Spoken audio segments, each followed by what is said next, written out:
கடவுள் நம்பிக்கையும் ஆன்மீக நம்பிக்கையும் ஜோதிட நம்பிக்கையும் கொண்ட ஆன்மீக அன்பர்களுக்கு காமதேனு அஸ்ட்ரோ சர்வீசஸ் சார்பாக வாழ்த்துக்களுடன் வணக்கம். நவம்பர் 17ஆம் தேதி கார்த்திகை மாத ராசி பலன்கள் வீடியோ வெளியிட்டோம். அந்த வீடியோ பார்க்கலைன்னா டிஸ்கிரிப்ஷனில் லிங்க்கு இணைத்துள்ளோம், பார்த்துக்கொள்ளவும். அதிகமாகவே நன்மை அளிக்கக்கூடிய கடகத்துக்கும் விருச்சிகத்துக்கும் தனித்தனியாக ஸ்பெஷல் வீடியோ போடுவோம்னு சொன்னோம். நேற்று, அதாவது நவம்பர் 15ஆம் தேதி கடகத்துக்கு ஸ்பெஷல் வீடியோ போட்டோம். பார்க்கணுன்னு நினச்சிங்கன்னா அதுவும் டிஸ்கிரிப்ஷனில் லிங்கை கிளிக் பண்ணி பார்த்துக்கோங்க. இந்த வீடியோவில் கோபத்தையும் பிடிவாதத்தையும் மட்டுமே சொத்தாக கொண்டுள்ள விருச்சிக ராசிக்கு எந்த விதமான நல்ல பலன்கள் எப்படி எதன் மூலமாக கிடைக்கும்னு பார்க்கலாங்க. கடகராசிக்கு சொல்லப்பட்ட பல நல்ல விஷயங்கள், நன்மைகள், எதிர்பாராத அதிர்ஷ்டங்கள் அப்படியே விருச்சிகத்துக்கும் சொல்ல வேண்டியது உள்ளதுங்க. கடந்த சில ஆண்டுகளாகவே சைமல்டேனியஸாக கஷ்டங்களையும் சண்டைகளையும் சங்கடங்களையும் சவால்களையும் மட்டுமே சந்தித்து வந்து கொண்டுள்ள இரண்டு ராசிகளான கடகமும் விருச்சிகமும் இந்த கார்த்திகை மாதமும் மார்கழி மாதமும் அளவுக்கு அதிகமான நன்மைகளை அனுபவிக்க போகின்றது. என்ன வித்தியாசம்னு பார்த்தீங்கன்னா, கடகம் சின்ன சின்ன சவால்கள்லையும் சண்டைகளுமே தளர்ந்து போய்விடும், மனசுட்டு போயிடும் அவங்களுக்கு. காரணம், அவங்க ராசி அதிபதி சந்திரன் அதிகளவு அமைதியானவர், ஒரு நிதானமானவர், பண்பானவர், பணிவானவர், முக்கியமாக ஒரு பணிவானவர். ஆனால் விருச்சிக ராசி சண்டைகளை எதிர்கொள்வது மட்டுமில்லாமல் வம்பு சண்டைக்கே போகக்கூடிய ராசி. ஏன்னா ராசியாதிபதி செவ்வாய் மூர்க்கமானவர், நெருப்பு கிரகம், எதையும் யோசனை செய்யாதவர். இந்த அடிப்படை விஷயங்களை சொல்லிகிட்டே இருந்தோம்னா வீடியோ 10 மணி நேரம் ஓடுங்க. கார்த்திகை மாத பலன்களை பார்க்கலாம். ஜோதிடத்தில் அடிப்படையே ராசிநாதன் தான். ராசிநாதன் பலமும் ராசிநாதனை பார்வை செய்யும் கிரகத்தின் தன்மையும் அதன் பலமும் தான் ஜாதகத்தின் வலிமையை தீர்மானிக்கும். கார்த்திகை மாதத்தில் ராசிநாதன் செவ்வாய் ராசியிலேயே ஆட்சி. கார்த்திகை 1ஆம் தேதி தனது மிகச்சிறந்த நண்பரும் 10ஆம் இடத்தமான தொழில் ஸ்தான அதிபதியுமான ராஜகிரகம் சூரிய பகவானுக்கு தன்னுடைய வீட்டில் இடம் கொடுக்கின்றார். விருச்சிக ராசிக்கு 6ஆம் இடமான மேசத்துக்கு அதிபதியும் செவ்வாய் பகவான் தாங்க. 6ஆம் இடம் நோய், கடன், எதிர்ப்பு, எதிரிகளை மட்டுமல்ல சம்பளத்துக்கு வேலை செய்யும் அமைப்பையும் முன்னிலைப்படுத்தும். இவர்களை பார்க்க போவது இந்த இருவருக்கும், அதாவது செவ்வாய்க்கும் சூரிய பகவானுக்கும் மிகச்சிறந்த நண்பரான குரு பகவான். குரு பகவான் தற்போதைய நிலைமையை பற்றி நான் ஏற்கனவே சொல்லிட்டேங்க. இது ஒரு அபூர்வமான அமைப்பு. கடகத்தில் உச்சம், தனது சொந்த நட்சத்திரமான புனர்பூசத்தின் 4ஆம் பாதத்தில் சஞ்சரிப்பதால் வர்க்கோத்தமம். இது ஒரு அற்புதமான அதிசயமான அமைப்புங்க. இன்னொன்று, இவருக்கு சனீஸ்வர பகவானோட 3ஆம் பார்வையும் கிடையாது, 7ஆம் பார்வையும் கிடையாது, 10ஆம் பார்வையும் கிடையாது. செவ்வாய் பகவானோட 4ஆம் பார்வையும் கிடையாது, 7ஆம் பார்வையும் கிடையாது, 8ஆம் பார்வையும் கிடையாது. 100% பியூராக களங்கமே இல்லாமல் சுபத்தன்மையோட வலிமையோடு காணப்படுகின்றார் குரு பகவான். 3 வலிமையான ஆண் கிரகங்களான சூரிய பகவானும் குரு பகவானும் செவ்வாயும் விருச்சிகத்துக்கு நன்மையை மட்டுமே கொடுக்க போகின்றன. 4ஆம் அதிபதி சனீஸ்வர பகவான வர்க்க நிவர்த்தி ஆயிட்டாருங்களே. வக்கர நிவர்த்தியான சனீஸ்வர பகவானோட 10ஆம் பார்வை விருச்சிகத்தில் விழுது. விரயஸ்தானாதிபதி சுக்கிர பகவானும் பாதகாதிபதியாம் மற்றும் அஷ்டமஸ்தானாதிபதியான புத பகவானும் இணைந்து விருச்சிகத்தில் சஞ்சாரம் செய்ய போகிறார்களே அப்படின்லாம் நீங்கள் யோசனையே பண்ணாதீங்க. சூரிய பகவானும் செவ்வாய் பகவானும் இருக்கும்போது அந்த வீட்டில் வேற எந்த கிரகம் நான் இணைந்தாலும் அது கிரக யுத்தமே கிடையாது. ஏன்னா சூரிய பகவானையும் செவ்வாயையும் வெற்றி படக்கூடிய கிரகங்கள் எதுவுமே கிடையாதுங்க. இந்த குரு பகவான், சூரிய பகவான், செவ்வாய் பகவான் கூட்டணியின் வலிமைக்கு முன்னால் சனீஸ்வர பகவானின் 10ஆம் பார்வையும் சுக்கிரனின் விருச்சிக ராசி சஞ்சாரமும் புத பகவானின் விருச்சிக ராசி சஞ்சாரமும் தாக்குப்பிடிக்க முடியாது. அவங்களால முடிஞ்சால் நல்லது பண்ணுவாங்க, கெட்டது எதுவும் பண்ணவே முடியாதுங்க. அமைதியாக உட்காந்துட்டு இருப்பாங்க. முதல் நல்ல விஷயம் என்னன்னா செல்வம், வருமானம், பணம், எப்படி சொன்னாலும் அதுதான். சம்பளத்துக்கு வேலை செய்வது, சொந்தமாக தொழில் செய்வது, வியாபாரம் செய்வது என எப்படிப்பட்ட நிலையிலும் வருமானத்திற்கு பஞ்சமே இல்லை. முக்கியமாக அரசு பணியாளர்களுக்கான காவல்துறை, தீயணைப்புத்துறை, நெருப்பை மூலதனமாக கொண்டு இயங்கும் இரும்பு தொழிற்சாலைகள், உணவுப் பொருள் உற்பத்தி செய்யும் தொழிற்சாலைகளில் வேலை செய்வோர் ஊதிய உயர்வு, பணி உயர்வு நிச்சயமாக கிடைக்கும். ஊதியமில்லாத மறைமுக வழிகளிலும் கண்டிப்பாக வருமானம் உண்டு. இதுதான் உங்களுக்கு அதிகமாக கிடைக்குங்க. உங்கள் வேலைக்கும் தொழிலுக்கும் வியாபாரத்துக்கும் சம்பந்தமே இல்லாமல் உங்களுக்கு பணம் கிடைக்கும். இது நீங்கள் இந்த பழைய காலத்தில் உங்களுக்கு வர வேண்டி வராமல் விட்டு போன தொகையாகவும் இருக்கலாம். உங்ககிட்ட இதுக்கு முன்னாடி கடை வாங்கினவங்க அதை இப்போ திருப்பி கொடுப்பாங்க, அதுவாகவும் இருக்கலாம். இல்லைன்னா ஏதாச்சும் இந்த லாட்ரி, இந்த சூதாட்டம், இந்த ஷேர் மார்க்கெட் இது மாதிரி ஒரு லம்ப் அமௌண்ட் கிடைக்குங்க, பல்காக கிடைக்கும் உங்களுக்கு. நீங்கள் வேலையில் இருக்கும்போது ஒரு சாதாரணமான மேனேஜராக இருந்தால் கூட ஜென்ரல் மேனேஜர்கிட்டே சமமாக உட்காந்து பேசுவீங்க. கவர்மெண்ட் சம்பந்தமான ப்ராஜெக்டு, கான்ட்ராக்டு உங்களுக்கு கண்டிப்பாக கிடைக்குங்க. கவர்மெண்ட் அப்ரூவல் கிடைக்கல, என்ஓசி கிடைக்கல அப்படின்னு ரொம்ப நாளாக வெயிட் பண்ணிட்டு இருக்கீங்களா? இந்த கார்த்திகை மாதம் நிச்சயமாக கிடைக்குங்க. இல்லைன்னா மார்கழி மாதம் கண்டிப்பாக கிடைக்கும். ஏன்னா இந்த 2 மாதமுமே விருச்சிக ராசிக்கு ஓஹோன்னு இருக்குங்க. எப்படி பார்த்தாலுமே இந்த தொழில், வேலை, வியாபார விஷயங்களில் வெற்றியும் லாபமும் அதிகமாகவே கிடைக்கும். நாகரிகமாக சொன்னோம்னா இந்த லஞ்சம் அப்படிங்கிறது உங்களுக்கு ரொம்ப ஜாஸ்தியாக கிடைக்குங்க. அதை அன்பளிப்புன்னு சொல்லிக்கலாம். அந்த வகையில் உங்களுக்கு லாபம் கார்த்திகை மாதத்தில் நிச்சயமாக உண்டு. டீ கடை, பேக்கரி, ஹோட்டல், டியூப்லைட் பல்பு மாதிரியான எலக்ட்ரிக்கல் ஸ்டோர், இந்த டிபார்ட்மெண்டல் ஸ்டோர்லாம் இருக்குது இல்லைங்களா, இந்த தானியம் விற்கிறது, முக்கியமாக இந்த கோதுமை, தூரம்பருப்பு, கொண்டைக்கடலை இந்த மாதிரி தானியங்கள் விற்பனை செய்வது, சோலார் பவர் சம்பந்தப்பட்ட ஸ்பேர் பார்ட்ஸ் விற்பனை செய்வது, இவங்கெல்லாம் நல்லா சம்பாதிக்கலாங்க. சம்பாதிக்கலான்னா 1க்கு 10 உங்களுக்கு லாபம் கிடைக்கும். ரியல் எஸ்டேட்னு ஒன்று உங்களுக்கு பணத்தை கொட்டும்.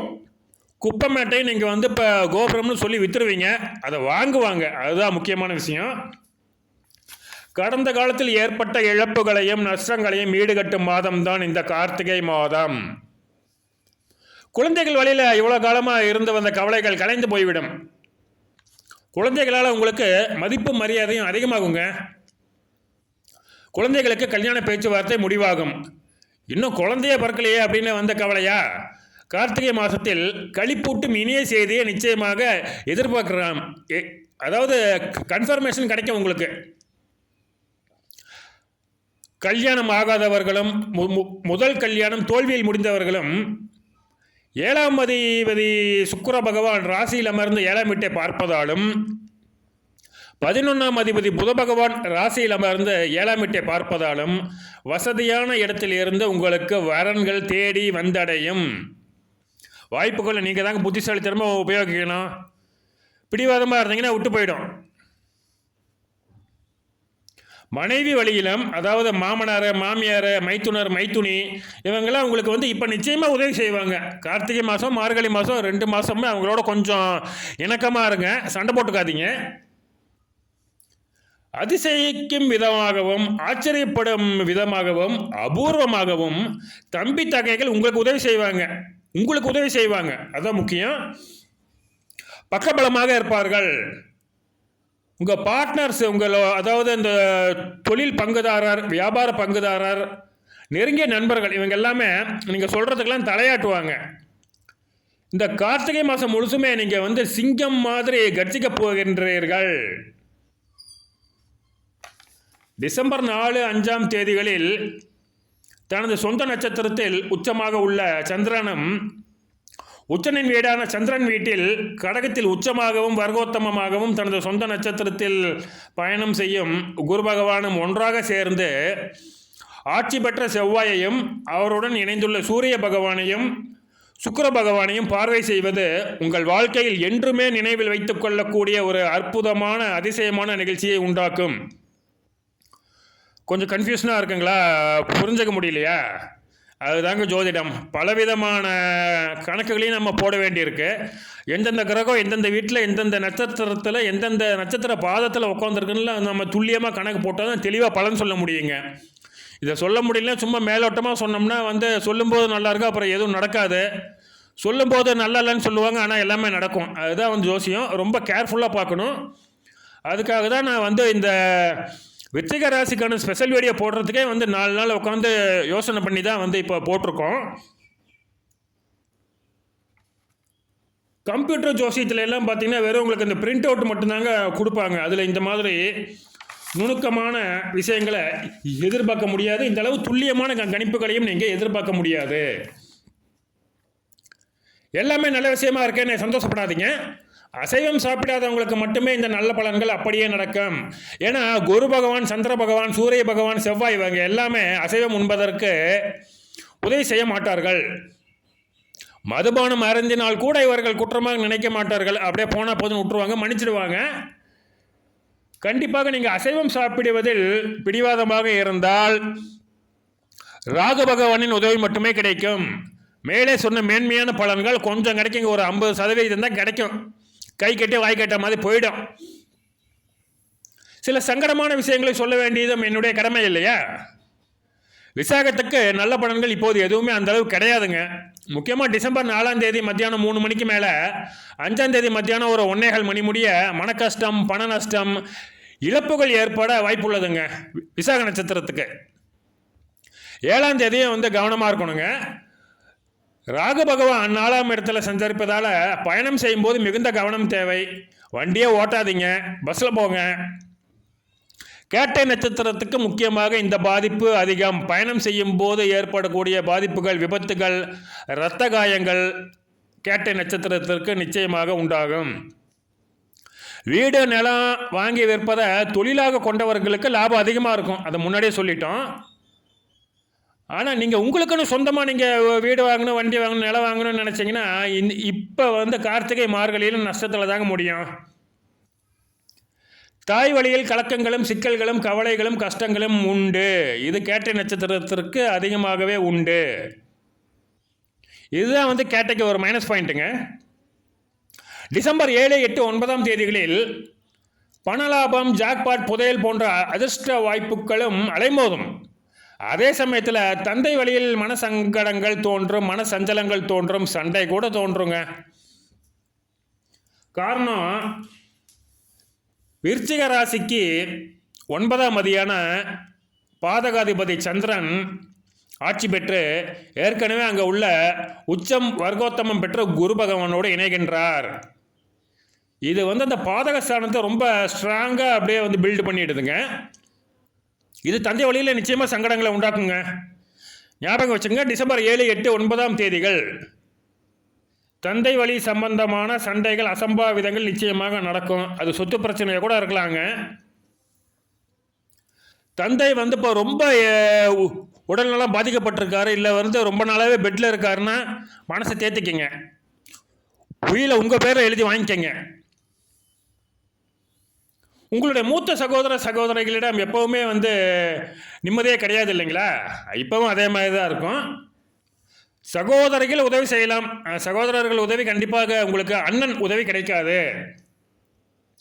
பண வசதி, அதிர்ஷ்டம், கல்வி, வேலை, தொழில், வியாபாரம், மனைவி, குழந்தைகள், தம்பி, தங்கை, பார்ட்னர்ஷிப், நண்பர்கள் போன்ற பல வகைகளில் அதிகபட்ச நன்மைகளை பெற்றுக்கொள்ளக்கூடிய கேட்டை நட்சத்திரம் தந்தை, தாய், அக்கா, அண்ணன் வழியில் கொஞ்சம் சிக்கல்களை சந்திக்குங்க. விபத்து, வீடு, நிலம் சொந்தமாக வாங்கணும்னு நினச்சாலும், ஒரு வண்டி வாங்கணும்னு நினச்சாலும், நீங்கள் வண்டியில் வேகமாக போனாலுமே அதிகபட்ச கெடுதல்களையும் எதிர்கொள்ள வேண்டியது கேட்டை தான். அனுச நட்சத்திரத்துக்கு அதிர்ஷ்டம் மட்டும்தாங்க, கெடுதல்கள் அவ்வளவாக இல்லை. 99% நன்மை, 1% மட்டும் கெடுதல், அவ்வளோதான். விசாகம் வந்து கிடைச்சதை வச்சுக்கிட்டு கொஞ்சம் நிம்மதியாக இருக்க வேண்டியது தாங்க. உங்களுக்கு வந்து இந்தளவு கேட்டைக்கு கிடைச்சளவோ அனுசத்துக்கு கிடைச்சளவோ உங்களுக்கு கிடைக்காதுங்க. உங்களுக்கு உதவி செய்ய வேண்டிய ராகு பகவான் இப்போ தான் வந்து ரெடி ஆகிட்டு இருக்காரு. அடுத்த ஜூன் மாதத்துக்கு மேலே உங்கள் கர்ஜனையை கேட்டு உலகமே நடுங்குங்க. இது வந்து விசாகத்துக்கு நிச்சயமாக நடக்கும். அது முடிய கூண்டில் அடைப்பட்ட சிங்கம் போல் கொஞ்சம் அமைதியாக இருப்பீங்க. ராசி பலன்னு சொன்னாலே கோயில்கள் வந்து ஒரு முக்கியமான பங்கு வகிக்கும். விருச்சிக ராசிக்கு முருகர் கோயிலுக்கு செல்வதை விட இந்த காலத்தில் லக்ஷ்மி நரசிம்மர், துர்க்கை போன்ற வீரியமான கடவுளைகளை வழிபடுவது நல்லதுங்க. விசாக நட்சத்திரக்காரங்கன்னா பார்த்தீங்கன்னா சூரியனார் கோயிலுக்கு நிச்சயமாக போங்க. திருச்செந்தூர், திருப்பட்டூர், திட்டை போன்ற கோயில்களுக்கு சென்று மன நிம்மதி அடையலாம். அனுச நட்சத்திரம் வந்து நட்சத்திராதிபதியே வந்து சனீஸ்வர பகவான் தாங்க. அவர் கார்த்திகை 1ஆம் தேதியே வந்து இப்போ வக்கர நிவர்த்தி அடைந்து பலம் அடைகின்றார். தனது சொந்த ராசியான கும்பராசியில் மூலத்திரியோன பலம் பெற்று, ஆட்சி பலம் பெற்று ஜம்முன்னு இருக்காருங்க. டிசம்பர் 4ஆம் தேதி பௌர்ணமி அன்னைக்கு நைட்டு திருநள்ளாரோ திருப்பதியோ போயிட்டு வந்துடுங்க. அப்படி இல்லைன்னா அங்கே திருச்சிக்கு பக்கத்தில் இருக்க குணசீலமாச்சும் போயிட்டு வாங்க. திருநள்ளாறு போக இஷ்டம் இல்லையா, ஒரு சங்கடமாக இருக்கா, திருவானைக்காவில் அகிலாண்டேஸ்வரி சமேத ஜம்புகேஸ்வரை கண்டிப்பாக சென்று வழிபடுங்கள். 4ஆம் தேதி வியாழக்கிழமை பௌர்ணமி அன்னைக்கு நைட்டு. திருக்கொள்ளிக்காடு போகணும்னு நினச்சிங்கன்னா 4ஆம் தேதி மத்தியானமே போயிட்டு வந்துடுங்க.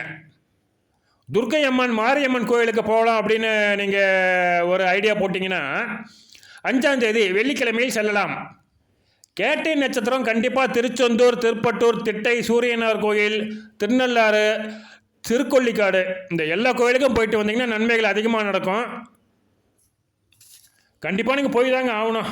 உங்களுக்கு வந்து நல்ல பணம் வேணும், செல்வம் வேணும், எல்லா வகையிலையும் வந்து இந்த கார்த்திகை மாதமும் மார்கழி மாதமும் அற்புதமாக இருக்கணும்னா திருச்செந்தூர், திருப்பட்டூர், திட்டை, சூரியனார் கோயில், திருநள்ளாறு, திருக்கொள்ளிக்காடு நீங்கள் கண்டிப்பாக போயிட்டு வந்து தாங்க ஆகணும். விருச்சிக ராசிக்கு கார்த்திகை மாதமும் மார்கழி மாதமும் நன்மைகள் மட்டுமே நடக்கும். அதை வந்து இந்த மாதம் வந்து கார்த்திகைக்கு வந்து ஸ்பெசிஃபிக்காக சொல்லியிருக்கோம். மார்கழி மாதத்துக்கு உண்டான பலனை வந்து இன்னொரு 30 நாளில் போட்டுருவோம். நன்றி.